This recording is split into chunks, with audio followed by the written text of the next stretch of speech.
Hello and salam alaikum. If you were asked to build an entire city in the middle of the Moroccan desert, you probably wouldn't choose mud as your main building material. At first glance, this place looks like a giant sandcastle rising out of the earth. But somehow it survived for centuries. This is Aït Ben Haddou, a fortified village or ksar, located on the edge of the Atlas Mountains in southern Morocco.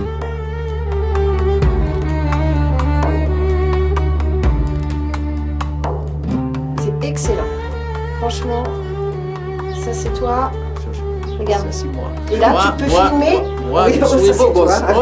Le beau gosse, c'est toi. Avec le chapeau. Et tu bouges pas.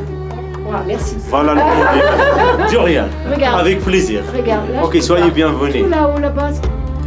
And although it may look ancient and quiet today, this place was once a surprisingly busy stop on one of Africa's most important trade routes. The buildings here are constructed from a mixture of clay, straw and wood, a traditional technique known as rammed earth or adobe, which might sound fragile, but in this dry desert climate it works remarkably well.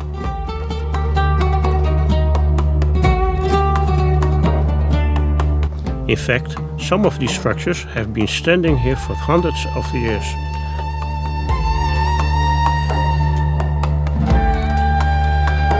Walking through the narrow alleys of the ksar, you start to notice how cleverly everything was designed.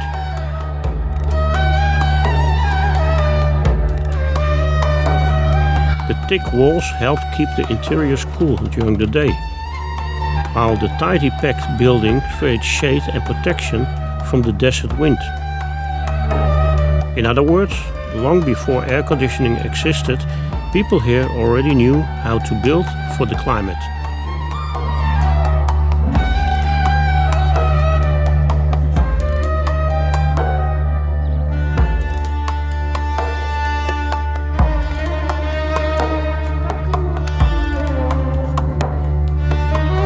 Several centuries ago, this place was an important stop on the caravan route between Marrakech and the Sahara.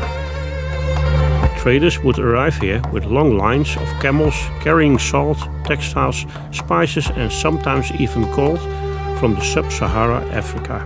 D'abord tu coupes, Ouais. tu fais les yeux dessus, l'autre fois. D'accord.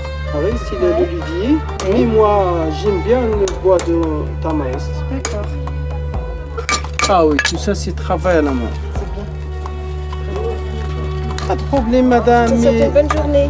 For travelers crossing the Atlas Mountains, the site of this fortified village must have been a welcome one.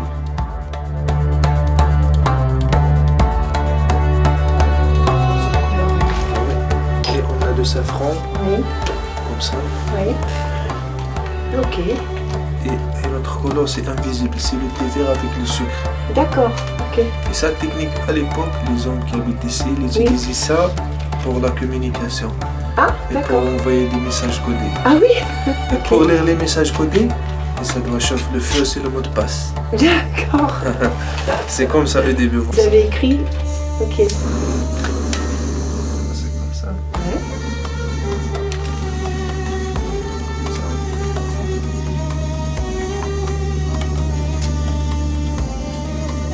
Ah ouais, d'accord. Ah, c'est génial.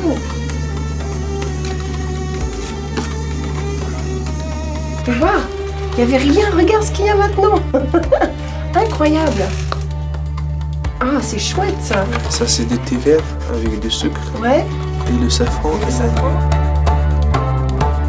Many of the towers here are decorated with beautiful geometric patterns. These designs were not only decorative, they also helped strengthen the mud walls.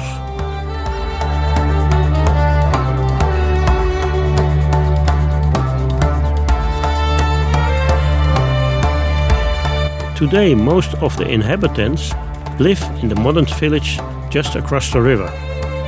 Only a few families still live inside of the old ksar.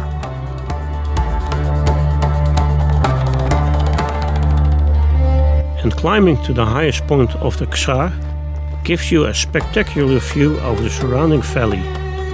From up here it becomes clear why this location was chosen.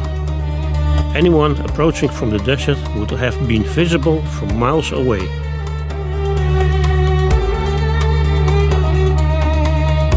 Today it's considered one of the best preserved examples of traditional earthen architecture in North Africa.